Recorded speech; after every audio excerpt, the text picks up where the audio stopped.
Hi everyone! Welcome again to my channel, and today's video guys ay andito ako ngayon sa bukid ko kasi nag-check ako ng aking mini greenhouse. Baka binaha na naman ulit. So, maano yung tubig ngayon. Yan, malaki yung tubig sa sapa. Ito ay malapit lang. Nasa harap lang to ng mini greenhouse ko. So, ito yung sapa, ito yung mini greenhouse ko. Ayan. So, dahil may bagyo, ayan, ulan ng ulan, whole day, maulan. So, punta tayo ngayon dito sa mini greenhouse ko.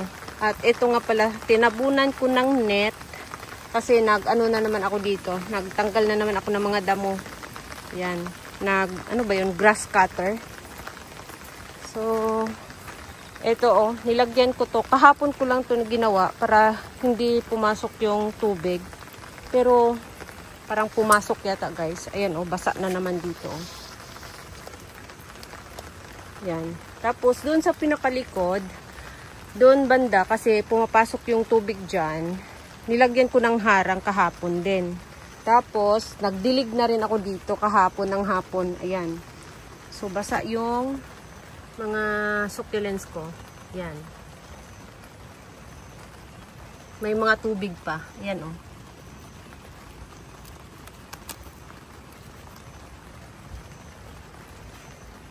So, ngayon matigas na yung kanyang dahon. So, kahapon ako nagdilig kasi may ulan ngayon. So, hindi sila magkaka-sunburn kahit hindi ko natanggalin yung tubig sa ibabaw. Kaya sinadya kong kahapon ng hapon magdilig. Para maiwasang ma-sunburn sila next day. Yan. At may bunga na naman yung ko. Ano ba yun? Ayan oh. Nakaano na naman. Ayan. May bunga na yung pipino ko. So ito nga pala yung second batch ng pipino ko. So yung first batch ay wala na. Nag-goodbye na siya. Ayan. Sa sobrang init, hindi siya tumatagal. So mayroon na namang bunga, dalawa. So mamaya pag uwi ko, ay ko yan. Iuwi ko para may pang salad. Tapos dito rin, nagdilig din ako dito. Ito diniligan ko. Tapos yung mga nandito, yung dalawa dito, nilagay ko muna dito. Yan, para hindi ma-overwater kasi nga pumapasok yung ulan. Tapos dito nilagay ko rin. Ayan. Tapos yung malaking munro ko, ito oh.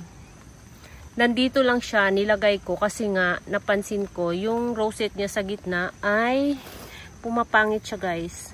Yan oh, lumiliit yung rosette. Siguro sa katandaan kasi ito matagal na to siya. Mga na siguro to. 5 years na. Yan, hindi ko na matandaan kung 4 years, 5 years, mga ganun. Matagal na to siya. Tapos walang baby. So parang na siya ngayon. Yan, hindi na siya maganda. Nagkakaroon siya ng mga sa dahon. Parang ganito oh. Ayan, lumiliit yung bagong rosette niya. Hindi ko alam bakit. Wala naman siyang sakit. Pero, syempre, mayroon tayong mga mga naitabi. Ayan. Meron ako dito. Meron din ako doon nakatago sa gilid. Ayan, Monroe. So, mayroon tayong mga propagation na munro. Meron din dito. Ayan. So, kailangan ko na namang mag-propagate ulit ng munro. Tapos, i-update ko na rin kayo yung nagka-sunburn. Yung naluto dito sa loob ng mini greenhouse ko. So, ito na nga pala yung hitsura guys. Ayan. Tapos, meron dito. Tapos, yung mga tinanggal ko na mga dahon ay wala na, nag-goodbye na. Maliban na lang dito sa dahon niya. Yan. Tapos ito, dahon ni Sirin. Kasi yung dahon niya dito ko lang din nilagay. Ayan. Ito na lang sila yung dalawa ang okay yung dahon. Pero yung iba na ay wala talaga. Hindi siya naka-survive. Tapos ito rin. Buti na lang at mayroon pala ako netong naitabi na dalawang baby na i-propagate. Ang pangalan nga pala niya ay si Lilacina crosscoroborosa. Mabuti na lang at mayroon pala akong na-i-propagate nito nasa bahay. Pati yung dahon na natanggal ko dito ay, ayun, na goodbye na rin. So, puro na goodbye. And then, ito naman, yung dahon na tinanggal ko dito sa ibabaw ay hindi rin siya dito ko nilagay. Yan, ito. Ayan, parang nagtubig na rin siya ngayon. Ayan, oh. Nangitim na rin. So, ano na lang yung natira? Bali, 3 na lang yung natira, guys. Ayan, yung dahon dito. So, ewan ko kung tong 3. Tapos, ito mga dahon to ni Dick's Pink. Ayan, mga dahon ng flower stalk ni Dick's Pink. Tapos, yung dahon dito, ito nga pala siya ay nakatanim sa dati. Yung pink na pot. Yan. Nilipat ko siya dito sa mahabang puting pot. So, ito yung dahon niya nandito. Ayan. So, ngayon yung dahon niya is wala pa ring ito, na siya, oh. Nagmashi na, oh. Hindi na to siya pwede. So, ayan. Walang mga nagparamdam sa dahon niya. Wala man lang, ugat. Tapos, ito, dahon ni, ayan, party dress. Galing sa flower stalk na dahon. Ayan. So, ayan. Walang guys. So, yung ibang dahon, wala na rin. Tapos, ito, wala pa rin nagparamdam na bagong baby sa stem. Ayan. Pero, parang naka-recover siya. Ayan. Hindi siya natuluyan. Hindi nagtubig yung mga niya. Pero wala pa siyang baby sa stem na bago. Ayan. Na-sunburn pa siya ulit, oh. Ayan, oh. Kasi nga, tinanggal ko yung sa ibabaw. Tapos, ayan, na-sunburn na naman siya. And then, dito naman, si Sirin, nag-dry na yung pero parang okay yung gitna. Ayan, oh. Ayan. Yung gitna, parang okay naman. So, antayin lang natin ng konti. Baka may ito, ayan, bawal na. Hindi na pwede. Ito, nangitim na rin, hindi na pwede. Pero may bagong baby siya sa ilalim. Ayan, kung nakita ninyo, may mga bagong baby dyan. Sa stem. Tapos, yung pinakagitnang rosette niya, parang nag-produce ulit ng bagong dahon.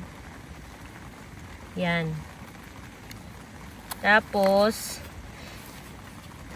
tanggalin natin yung mga mga dry leaves. Tapos, yung dahon niya na tinanggal ko ay may mga na. Ayan.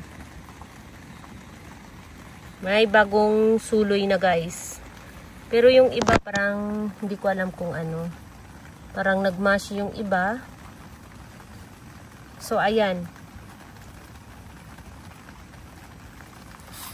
Parang okay siya. Parang naka-recover siya unti-unti. Yan. And then, ito namang si Rolly ay mas lalong dumami yung nasira. Pati yung stem naluto yata. Yan.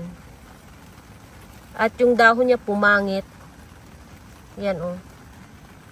Pumangit yung dahon niya. Hindi na shiny yung dahon. Nasira yung dahon. Ayan, tuloy-tuloy pa rin yung pagkakaroon niya ng stem rot. Ayan. Nabulok na rin. Yan si Rolly.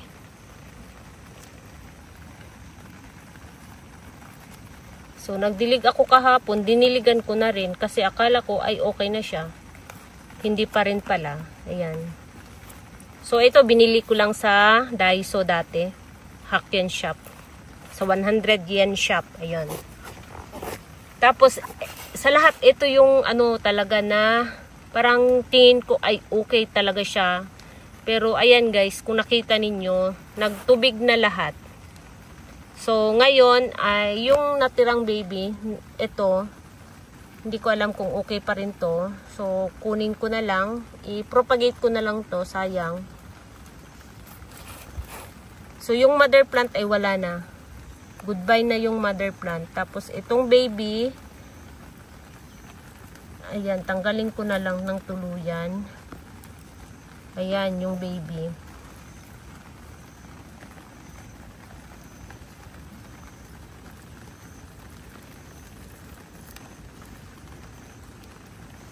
Ayan.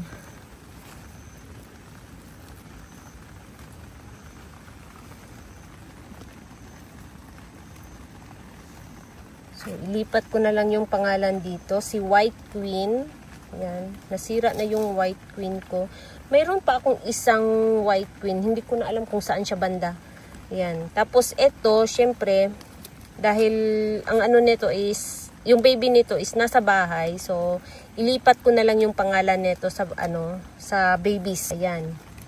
And then, ito, wala na to siya. Itapon na natin kasi nagkakaroon na siya ng molds. Baka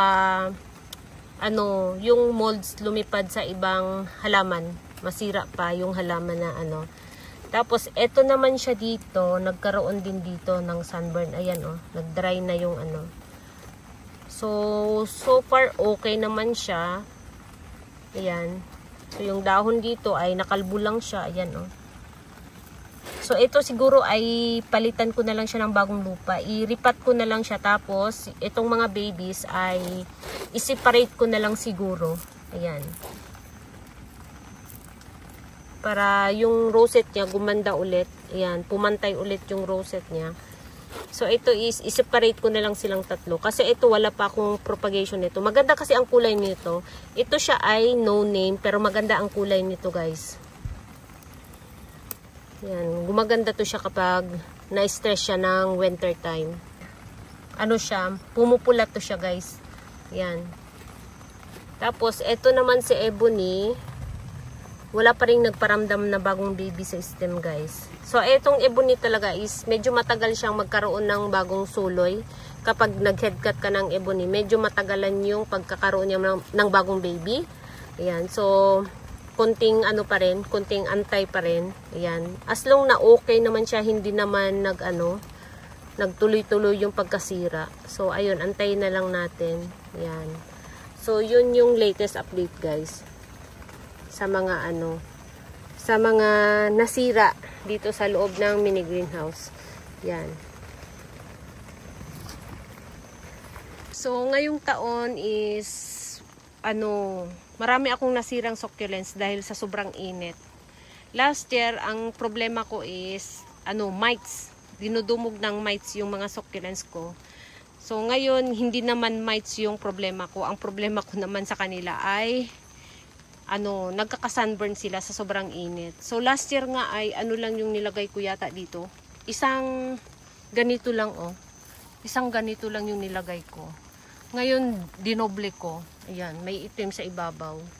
So, napakainit talaga ngayong taon. Ayan. So, yun guys, yung nasira lang sila dahil sa sobrang init. Hindi sila nasira dahil sa, pest. Ayun. So, yun yung latest update natin for today's video. Thank you so much for watching and please don't forget to subscribe and like to my channel. Sa hindi pa nakapag-subscribe, please subscribe my channel at i-click nyo na rin ang bell button para ma-update kayo pag nag-upload ako ng bagong video. Thank you so much for watching and see you on my next video. Bye-bye!